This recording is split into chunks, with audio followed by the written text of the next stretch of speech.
Hello दोस्तों, आज हम जो हमारा एमएसएमई का सर्टिफिकेट एग्ज़ाम है, इसका चैप्टर थर्ड जो इंस्टीट्यूशनल फ्रेमवर्क है, उसका आज हम शुरुआत करेंगे। पार्ट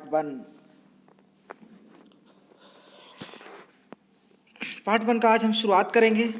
आइए देखते हैं कि जो इंस्टीट्यूशनल फ्रेमवर्क है तो इसका क्या ऑब्जेक्ट है, इस चैप्टर में इसका क्या ऑब्जेक्टिव है, इसका क्या उद्देश्य है, किस लिए इस इंस्टीट्यूशनल फ्रेमवर्क को यानी कि इस चैप्टर को इस एमएसएमई के एग्ज़ाम में रखा गया। आइए देखते हैं। पहला ऑब्जेक्टिव है with the role of function of the institution supporting to MSME, यानी एमएसएमई को सपोर्ट करने के लिए कौन सी इंस्टीट्यूशन है, यानी वे कौन सी इंस्टीट्यूशन है, उनका क्या रोल है जो एमएसएमई को सपोर्ट करती हैं। यानी इस चैप्टर में हम पढ़ेंगे कि एमएसएमई को सपोर्ट करने वाली कौन कौन सी संस्थाएं हैं with in and outside of government fold, जो गवर्नमेंट के परिक्षेत्र में आती हैं या उसके बाहर हैं, उन सभी संस्थाओं के बारे में हम इस वीडियो के अंतर्गत देखेंगे। To chronicle the financial that assist the MSME की जो क्रॉनिकल आर्डर में हम देखेंगे कि कौन सी संस्था कब आई और उसने किस तरह से कार्य किया, तो इसके बारे में ही इस चैप्टर में पूरा डिटेल में बताया गया है। आइए हम आगे बढ़ते हैं, देखते हैं कि इंट्रोडक्शन की अगर हम बात करें तो ये आपका हो जाएगा the organisation structure for SSI. The organisation structure for SSI, SSI का मतलब हुआ स्मॉल स्केल इंडस्ट्री। ठीक है, क्या हुआ? Small scale industry. तो सबसे पहले 1950 में एक एसएसआई का गठन किया गया, एक ऐसे ऑर्गेनाइजेशन का गठन किया गया जो एसएसआई के लिए प्रमोट करे।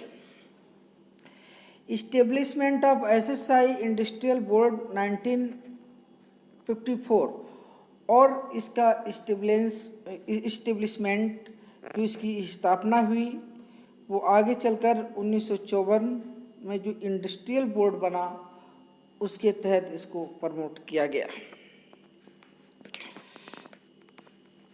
अब हम अगर देखें मुख्य रूप से कि नेशनल तौर पे यानी हमारी सेंट्रल गवर्नमेंट ऑफ इंडिया ने क्या किया, तो department of small industries and agriculture and rural industries की सबसे पहले नेशनल लेवल की अगर हम बात करें, किस लेवल की बात करें, नेशनल लेवल की बात करें, तो ये डिपार्टमेंट ऑफ स्मॉल इंडस्ट्रीज की स्मॉल इंडस्ट्रीज का डिपार्टमेंट बना, जिस डिपार्टमेंट का पूरा नाम था small industries department of small industries and agriculture and rural industries.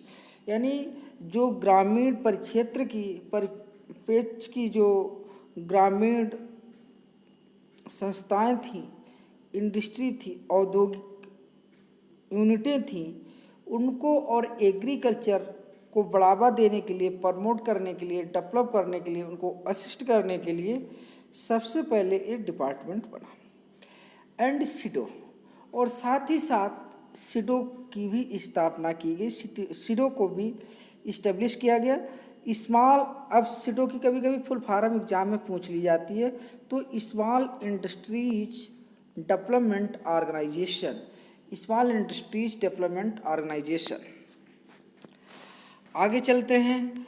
अगर हम स्टेट लेवल की बात करें तो स्टेट लेवल पे commissioner, industries commissioner, directorate of industries was main institutional authority for SSI. अगर हम स्टेट लेवल पर बात करें तो स्टेट लेवल पर कमिश्नर्स, डायरेक्टरेट ऑफ कमिश्नर, और इन चीज़ों को मतलब डायरेक्टरेट ऑफ कमिश्नर इसको कंट्रोल करता है।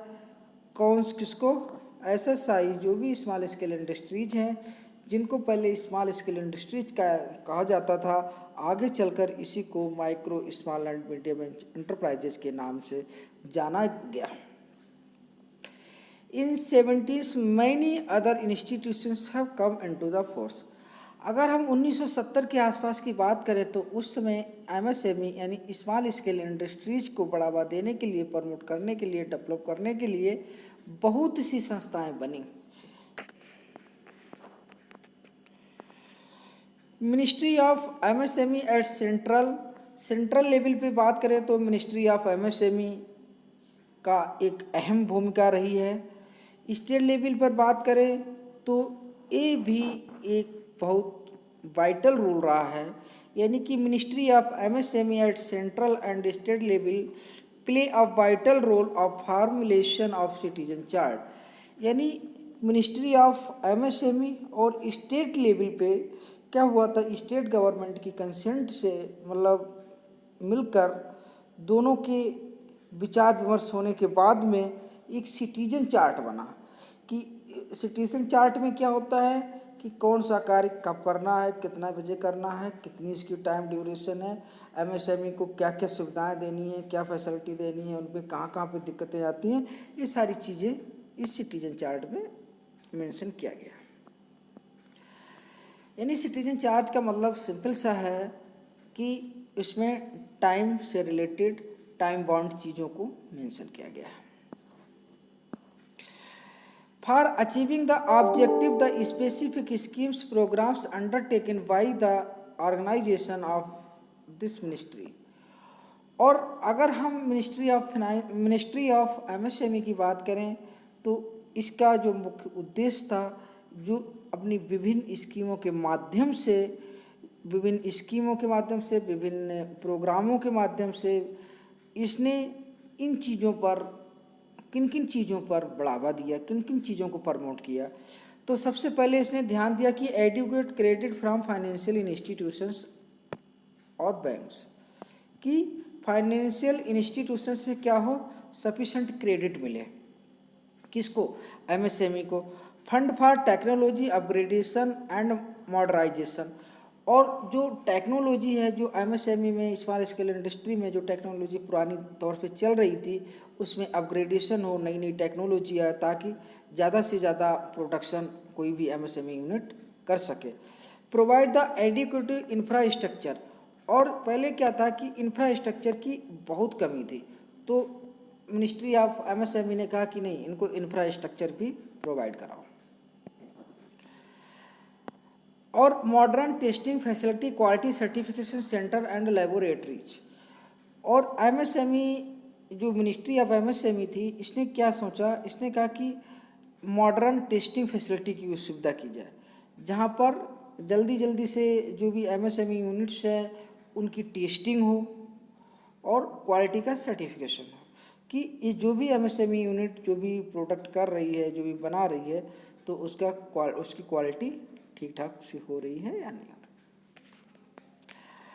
मॉडर्न मैनेजमेंट प्रैक्टिस, और जो आधुनिक मैनेजमेंट की प्रैक्टिस को भी मतलब मोटिवेट किया, कि जो पहले कुछ और हिसाब से उनका मैनेजमेंट होता था, लेकिन अब आधुनिक मैनेजमेंट के तौर पर आधुनिक मैनेजमेंट को इसमें बढ़ावा दिया।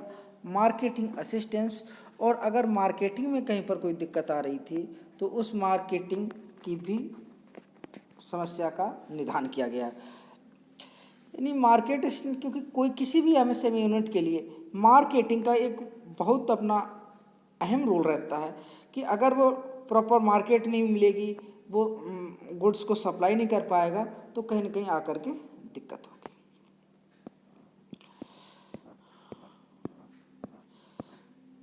थैंक यू दोस्तों, अगर ये हमारा वीडियो अच्छा लगा तो please like, comment and share ज़रूर करें। नेक्स्ट पार्ट के लिए नेक्स्ट वीडियो देखें।